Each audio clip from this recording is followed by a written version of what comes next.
Hey, today I'm going to tell you about the Ignorant Schoolmaster. Jean Rancier's Ignorant Schoolmaster is a philosophical push for our society. In this fictional story, Rancière has this philosophical idea for eliminating the differences and classes in education. In other words, he promotes the idea that education is a universal good that can be accessed by anyone who seeks knowledge. In this story, Joseph J., the professor, runs into a challenge that the teacher and the student do not speak the same language. In order to overcome this challenge, Joseph J. gives his students a French book that urges them to read through it with the help of a local bilingual publication. He expects the exercise to be helpful, as he has been unable to communicate with his students.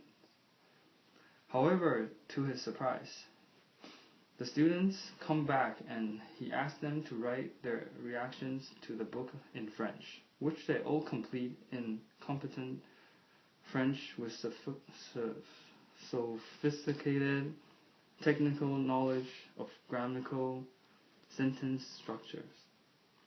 This exercise leads Joseph J. to an important conclusion, which is the central motive in Rancier's story.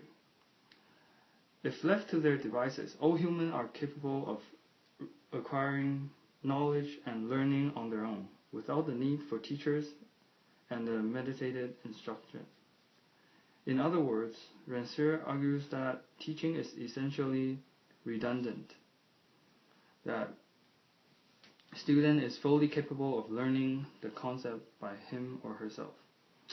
Rancière draws an analogy that the child's development of a natural understanding of his native language as evidence that man is inherently capable of grasping knowledge and philosophy without the aid of a teacher.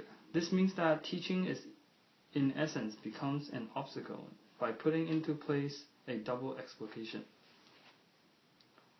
Also, teachers and students should be on an equal intellectual plane, that education does not require formal teaching.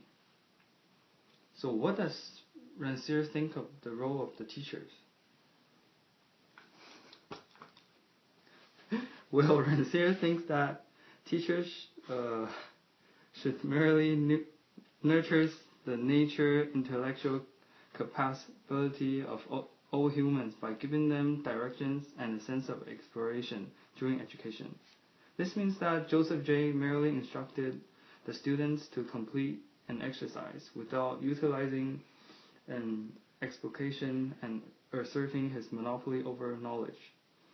By simply empowering and enabling students through a clear sense of direction, in approaching knowledge, the teacher must instead be an emancipator and not a schoolmaster.